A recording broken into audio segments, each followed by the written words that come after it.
ये कहानी एक पिज्जा डिलीवरी बॉय के साथ हुई एक सच्ची घटना पर आधारित है। ये घटना जॉन के साथ तब हुई जब वो अपने कॉलेज के दिनों में एक छोटी सी पिज्जा शॉप में पार्ट टाइम जॉब करता था।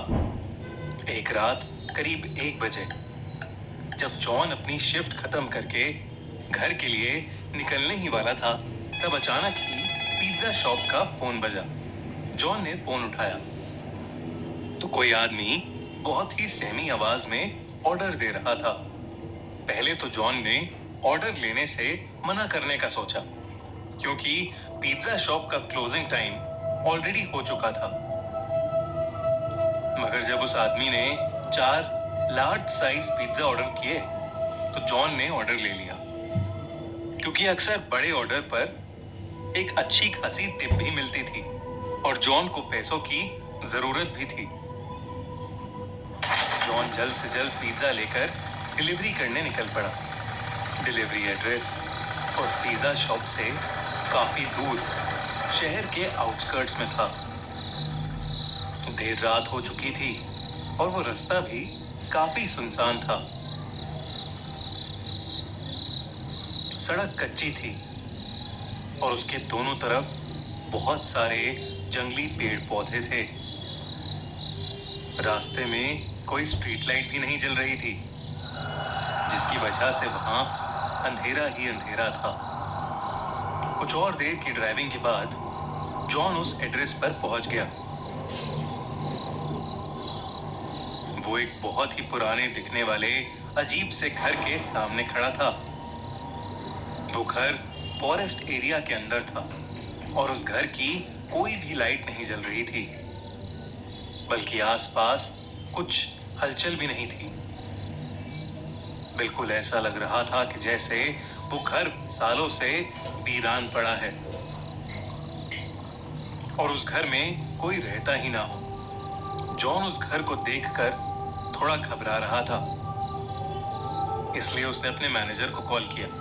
वो अपने मैनेजर को वो सिचुएशन एक्सप्लेन करके वहां से वापस चले जाना चाहता था, लेकिन उसके मैनेजर ने फोन ही नहीं उठाया। जॉन अगर बिना मैनेजर को बताए वो चारों पिज्जा वापस ले जाता तो उसका मैनेजर उससे बहुत ज्यादा गुस्सा हो जाता और उसकी सैलरी भी काट लेता। इसलिए जब बार बार कॉल करने पर भी उसके मैनेजर ने फोन नहीं उठाया तो उसने एक बार उस घर के पास जाकर डिलीवरी ट्राई करने का मन बनाया। जॉन जैसे ही आगे बढ़ा, उस घर के अंदर की एक लाइट ऑन हो गई। जॉन को थोड़ा सा कॉन्फिडेंस आया कि शायद अंदर कोई है। उसने डोरबेल बजाई और जोर से कहा, पिज्जा डिलीवरी। मगर कुछ देर तक किसी ने दरवाजा नहीं खोला। जॉन ने फिर से बेल बजाई तो उसे अंदर से किसी के कदमों की आवाज आई, लेकिन फिर से किसी ने दरवाजा नहीं खोला। जॉन वापस जाने ही वाला था कि अचानक से वो दरवाजा अपने आप खुल गया। जॉन थोड़ा घबराया हुआ अंदर घुसा। हॉल में एक डिम सी लाइट जल रही थी और वहां कोई भी नहीं था। जॉन ने आवाज लगाई, हेलो, कोई है? प्लीज अपना पिज्जा ले लीजिए। तभी जॉन ने देखा कि हॉल में पड़े सोफे के नीचे एक साफ बिल्ली निकलकर एक रूम की तरफ भागी। जैसे ही वो बिल्ली उस रूम में घुसी, उस रूम की लाइट्स और टीवी ऑन हो गया। साथ ही छोटे बच्चों की शैतानी करने की और हंसने की आवाज भी आने लगी। जॉन को लगा कि कोई शायद उसके साथ किसी किस्म का मजाक कर रहा है। वो गुस्से में उस रूम के अंदर गया। वहां 2 छोटी सी लड़कियां बैठी थी। वो दोनों वहां बेड पर बैठे बैठे जॉन को अजीब तरीके से घूरे जा रही थीं। जॉन उनसे कहने लगा कि वो कब से डोरबेल बजा रहा है और वो लोग हैं कि दरवाजा ही नहीं खोल रहे। जॉन उन पर गुस्सा कर रहा था, लेकिन वो दोनों फिर भी वहीं बैठी बिना कुछ बोले बस जॉन को घूरे जा रही थीं। जॉन ने फिर कहा, मैं पिज्जा देने आया हूं। तुम्हारे घर में कोई बड़ा है जिससे मैं पेमेंट ले सकूं?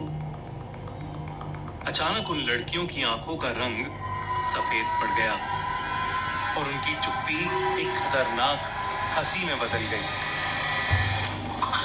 उन दोनों ने उस कमरे के दरवाजे की तरफ इशारा किया जो जॉन के ठीक पीछे था। जॉन पीछे पलटा तो वो घबरा उठा। उसके हाथ से चारों पिज्जा के डब्बे नीचे गिर पड़े, क्योंकि उसके ठीक सामने एक भयानक औरत का साया खड़ा था। ये सब देखकर जॉन डर के मारे कांपने लगा। वो जैसे तैसे अपनी बाइक की तरफ भागा और वहां से निकल गया।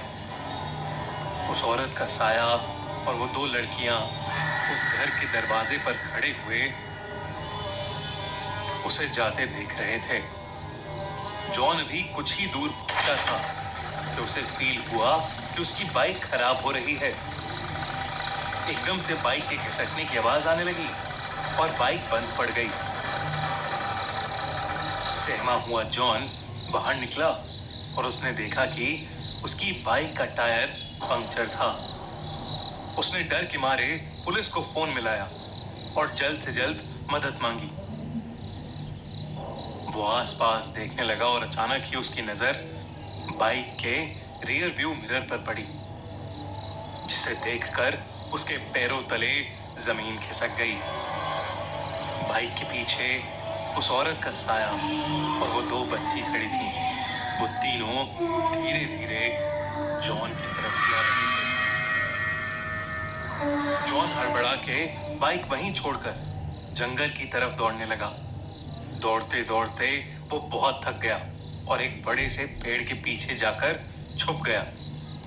वो बस अपनी जान के लिए दुआएं मांगने लगा कि कुछ ही देर में उसे दूर से पुलिस सायरन की आवाज आई और उसने अपनी बची हुई हिम्मत लगाकर अपनी बाइक के पास वापस दौड़ना शुरू कर दिया। वो वापस अपनी बाइक तक पहुंचा तो उसने देखा कि पुलिस उसकी बाइक की इन्वेस्टिगेशन कर रही थी। उसने पुलिस को सब कुछ बताया और उन्हें उस घर तक ले गया।